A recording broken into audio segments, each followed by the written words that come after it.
If I were to ask you where the scariest place on earth is, you'd probably get a lot of myriad answers.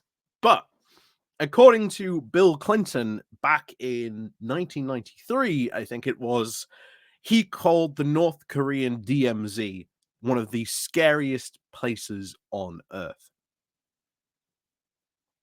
And it's easy to forget that even though we've got one of the biggest conflicts since World War II happening in Ukraine, in Europe, it's easy to forget that I think it's almost one of the longest running conflicts in human history is between North and South Korea. Because that war never ended. They are still technically in a state of war with just a thin line known as the DMZ separating both parties. But why are we talking about North Korea? Especially when we've got all the fun of the UK general election going on. Well, partly because, as I said at the beginning, that DMZ is one of the scariest places in the world. Especially when you can consider that an incident could trigger a far, far larger conflict. And what's more worrying, of course, is how more erratic the North Korean leadership has been acting really over the past sort of year or so. And you add all this together, and slowly but surely, you build a very, very worrying picture for what could happen on the Korean Peninsula. So, before we talk more about sort of what's going on there, please do remember to click on the like, share, and subscribe button. There are links down below to the Patreon page, the Buy Me Coffee link, where you can, well, buy me coffee, the YouTube thank you button, and of course, down below, there's the Pony Club as well. So, there was a time, particularly really, wind back the clock a couple of years ago, where any time North Korea would launch a missile, it would be big international news. We would all hear about it.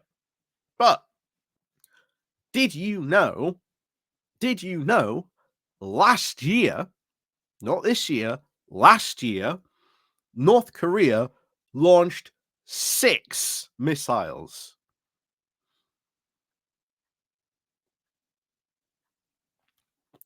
And bear in mind, traditionally, whenever that would happen, there would be a lot of news coverage covering it, because it would be, quite concerning that North Korea has sort of launched one of these missiles, considering we don't know what state or these missiles really are in, what targeting they are using, whether they're just literally just, working it out on a sheet of paper, which is all the more worrying because you don't know where that missile could land.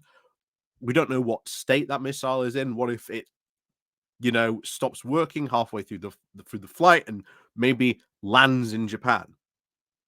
Because a couple of these missiles, especially last year, were flying right over Japan.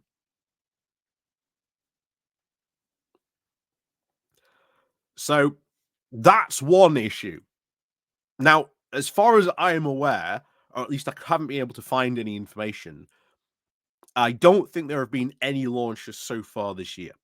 At least as far as I am aware of. I haven't been able to find any information or anything like that, so I might be wrong on that, but wouldn't surprise me to find out that there have been, some launch this year. But what is more worrying is what's been happening recently on the border with the DMZ. Because now, in the past couple of weeks, there have been over 3 incursions by North Korean troops crossing the DMZ, which has forced the South Korean troops on that border to fire warning shots, to which so far those North Korean troops have retreated.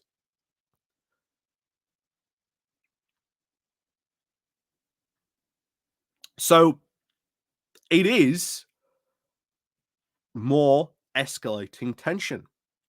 And this all really kicked off really sort of almost a couple of weeks ago. Well, not a couple of weeks ago, a couple of months ago.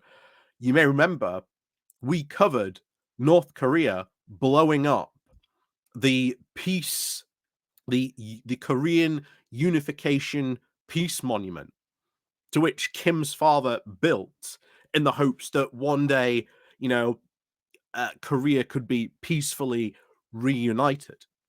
Not only did Kim blow that up, but he then went in front of his gathering of his of what is the North Korean officials and bigwigs, and went, there is no way that the Korea will be reunified in peace. It will only be reunified with war. So that's concerning. That's highly concerning, of course. But he's also now had a visit with Russia. And we know that Russia is buying ammunition from North Korea because a lot of its equipment is ex-Soviet, which again the Russians can go and use in Ukraine. Now, of course, this means that Russia is giving, North Korea. We don't know exactly because we don't know what the full details. We can only really speculate what the deal is that both these countries have signed. It's either more sort of food aid. It could be money, could be ballistic technology. You laugh, but think about if you took your computer back to, 1993 or, even the late 80s and compared your computer to what was like the top of the range, potential home computer at the time, it's quite a big leap in technology. So just because the Koreans have gone from like 60s potentially technology to 80s, maybe even 90s technology, quite a considerable leap, and potentially makes them more of a threat, especially when they're launching those missiles. And now we've also got to contend with the problem that maybe whispering in Kim's ear is Vladimir Putin. Just go south. Just go south. You'll be all right. Why? Because the Americans are currently tied up in Ukraine. They're currently tied up in potentially in Israel. They're not going to pay attention to you, Kim. Just go take the south. You'll be fine. That's worrying. That's very worrying if that could be happening. And that would be a perfect scenario that Russia would like, because the second that happened, any and all any and all munitions that are currently being sent to Ukraine, and remember, South Korea also a very big provider of artillery to Ukraine as well. All that would stop immediately because, well, America would have to sort of start sending a good bulk of it to sort of not only its own troops, it's going to send to sort of, South Korea, but South Korea itself and South Korea gonna have to sort of stop sending shells to Ukraine.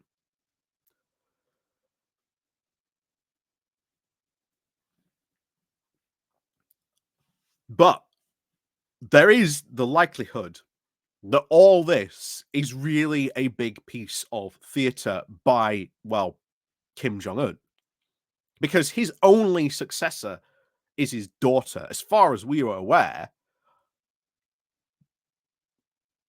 But he may have been trying to step up this rhetoric, step up this hard man rhetoric, because he is worried about the fact that his daughter is not going to be the one to succeed him, especially with how misogynistic North Korea really is. Would they allow a female leader? So Kim could very well be doing this to try and justify his future line and to try and satisfy others in his government that, well, you know, maybe we wake up one morning to find that the leader has passed on in his sleep. And oh, here's this new member of the Kim family that we've never heard of being put into place. Could happen. But we are talking about this because things like this are important. They do need to be talked about. And how do you solve a problem like North Korea? Well, who knows? But things like this and these tensions that keep on escalating there are very worrying. And I think it's something that people should be aware of if things do escalate into sort of something more serious. Hopefully they don't. You know, I've said before when we talk about these things, you hope that they don't escalate into sort of a bigger conflict. You hope that there is de-escalation, that there's talks, there's negotiations. But given the fact that, as I said, Kim Jong-un Kim Jong-un, he's basically said, well, yeah, Kim Jong-un, yeah, he's basically said, I am, we can't reunite Korea peacefully. It's going to be through military conquest.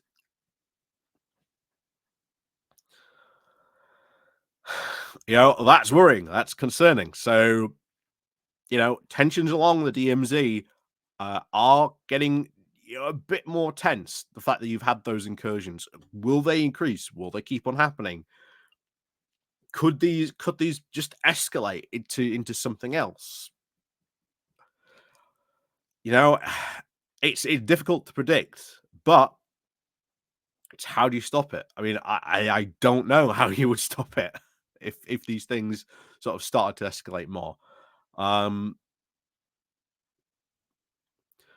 But it is quite a concerning, North Korea always very much a trouble spot, and it would not be beyond, shall we say, Russia to, try and provoke something else happening elsewhere, because gee, sure was convenient timing for Hamas to launch its attack on Israel.